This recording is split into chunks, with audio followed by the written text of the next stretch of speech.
Hello everyone, welcome to only concept. Guys, आज है 20 सितंबर। तो आज देखते हैं हम क्या क्या इंपॉर्टेंट करंट अफेयर्स है जो कि आपके कॉम्पिटिटिव एग्जामिनेशन, चाहे वो रेलवे का हो, एसएससी सीएचएसएल हो, बैंक एग्जामिनेशन हो, या किसी भी स्टेट का पीसीएस एग्ज़ाम हो जैसे कि सीजीपीएससी, एमपीपीएससी, यूपीएससी। सारे कॉम्पिटिटिव एग्जामिनेशन में ये काम आने वाला है आपका। तो आप इसको बहुत अच्छे से तैयारी करेंगे। साथ ही साथ जो जो भी करंट अफेयर होगा उसके साथ में मैं उसका बैकग्राउंड और उसके बेसिक्स भी बता दूंगी, सो दैट कुछ भी क्वेश्चन आता है तो आपसे नहीं छूटेगा। तो चलिए स्टार्ट करते हैं। भारत ने फिलिस्तीन शरणार्थियों के कल्याण के लिए काम करने वाली जो संस्थान है, संयुक्त राष्ट्र राहत और निर्माण एजेंसी के कितनी सहायता राशि देने का फैसला किया है। तो इंडिया ने ये डिसाइड किया है कि जो फ़िलिस्तीन एक देश है ना, फ़िलिस्तीनी देश है, वहाँ के जितने भी रेफ्यूजीज़ हैं, वहाँ के जितने भी जो रेफ्यूजीज़ हैं, है ना, उनकी सहायता के लिए या उनके वेलफेयर के लिए अब वो कुछ रिलीफ फंड देंगे। और ये किसके अंतर्गत हो रहा है? तो ये यूनाइटेड नेशन रिलीफ फंड जो एक एजेंसी है, ठीक है, एजेंसी है, इसके तहत वो चाह रहे हैं कि वो लगभग 2000 मिलियन यूएस डॉलर्स अब इसके लिए देंगे। मतलब जो फ़िलिस्तीनी शरणार्थी हैं उनके कल्याण के लिए 2000 मिलियन यूएस डॉलर्स जो है वो इंडिया देने वाला है। चलिए देखते हैं नेक्स्ट। हाल ही में नए संसद भवन के निर्माण के लिए कॉन्ट्रैक्ट किसने हासिल किया है? तो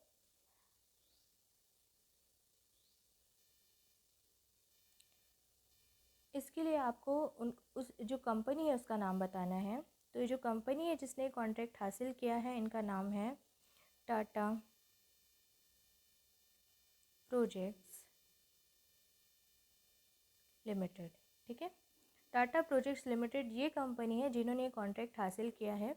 और ये जब कॉन्ट्रैक्ट की बिडिंग चल रही थी तब उन्होंने लगभग 861.90 इतने जो करोड़ रुपीस था इसकी बिडिंग की थी, इतनी बोली उन्होंने लगाई थी। उसके बाद इनको ये कॉन्ट्रैक्ट मिला है। और इसके जो संसद भवन बनने वाला है, इसका शेप होगा ट्रायंगुलर शेप का। ठीक है, ट्रायंगल शेप का इसका पूरा जो स्ट्रक्चर होगा वो होने वाला है। साथ ही साथ इसको लगभग 1 साल में या 1 ईयर में कंप्लीट करने की जो बात है वो कही गई है। मतलब लगभग 1 साल में इसको कंप्लीट किया जाएगा। चलिए देखते हैं नेक्स्ट। कोविड रोगियों को बेहतर स्वास्थ्य सेवा प्रदान करने के लिए अस्पताल प्रबंधन के कार्यों में सहायता के लिए दक्षिण मध्य रेलवे क्षेत्र द्वारा विकसित रोबोट डिवाइस का नाम बताइए। मतलब जो भी पेशेंट है जो कोविड से संक्रमित है और जो उनसे सफ़र कर रहे हैं, तो उसके लिए उनको जो हेल्थ सर्विसेज है वो प्रोवाइड करने के लिए जो हॉस्पिटल मैनेजमेंट है उसके कार्यों में मदद करने के लिए जो दक्षिण मध्य मतलब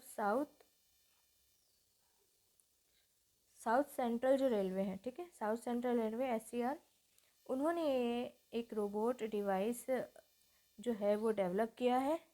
और उस जो रोबोट डिवाइस है उसका नाम है रेल बोट।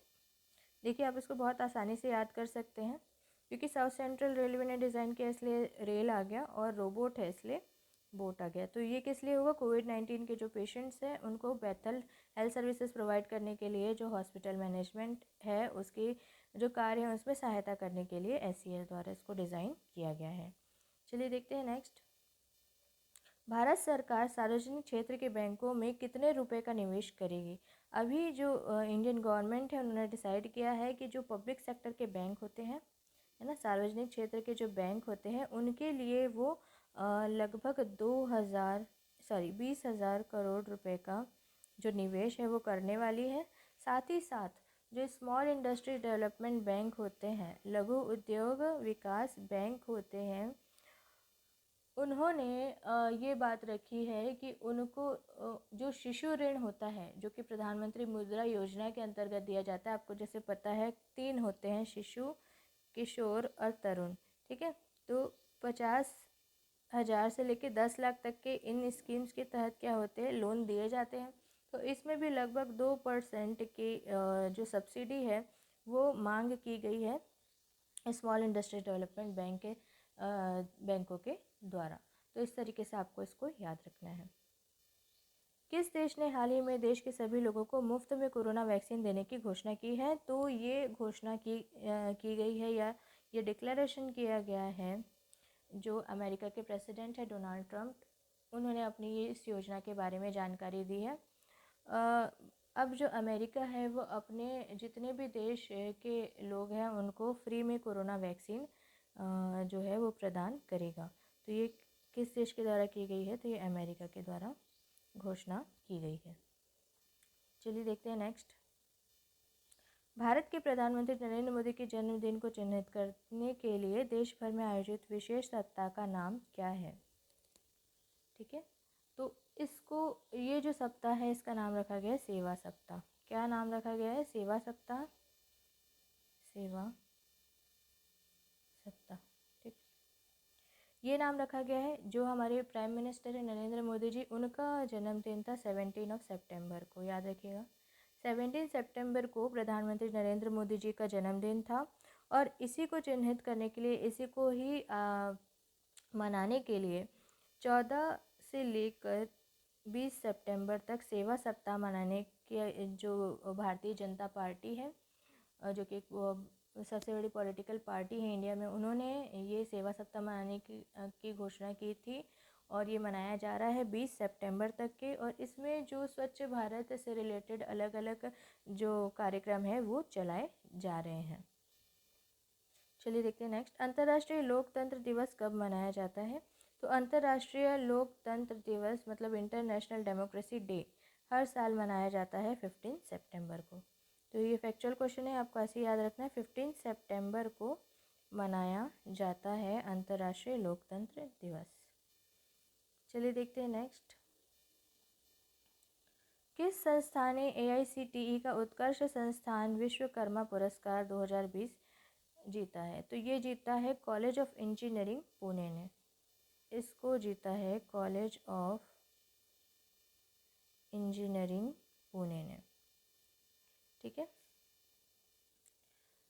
अब AICTE क्या है? AICTE है all India council for technical education. ये है all India council for technical education. ठीक है, तो ये इसका फुल फॉर्म है all India council for technical education. और 2019 से जो ये अवार्ड है विश्वकर्मा अवार्ड, ये दिया जा रहा है और 2020 के लिए कॉलेज ऑफ इंजीनियरिंग पुणे को ये अवार्ड मिला है। चलिए देखते हैं नेक्स्ट। 36वें राष्ट्रीय खेल मूल रूप से 2020 में कहाँ आयोजित किए जाने थे?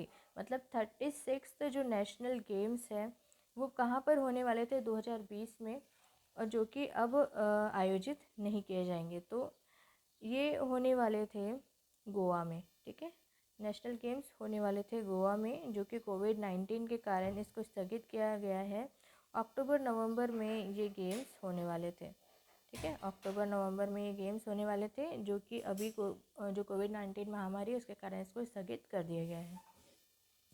चलिए देखते हैं नेक्स्ट। किस देश के राजदूत टेरी बॉनस्टेड ने चीन में अपने पद से इस्तीफा दे दिया है? तो ये जो राजदूत थे, ये एम्बेसडर थे। ठीक है, ये एम्बेसडर थे अमेरिका के। ठीक है, अमेरिका के एम्बेसडर थे टेरी बॉनस्टेड, जो कि 3 साल से बीजिंग में अपने सर्विसेज दे रहे थे। बीजिंग जो कि कैपिटल है चाइना का, वहाँ पर ये अपनी सर्विसेज दे रहे थे। और उन्होंने ये कहा, क्योंकि नवंबर में आप सब जानते हैं कि नवंबर में USA में प्रेसिडेंट इलेक्शन होने वाले हैं। ठीक है, प्रेसिडेंट इलेक्शन होने वाले हैं, तो इसी के कारण इन्होंने यही रीज़न दिया कि उनको प्रेसिडेंट इलेक्शन से पहले अपना देश वापस जाना है, इसलिए इन्होंने इस्तीफ़ा दिया है। नाम याद रखिएगा, नाम है इनका टेरी बॉनस्टेड। ये अमेरिका के राजदूत थे चाइना में, तो इन्होंने अभी इस्तीफ़ा दे दिया है, रिज़ाइन कर दिया है।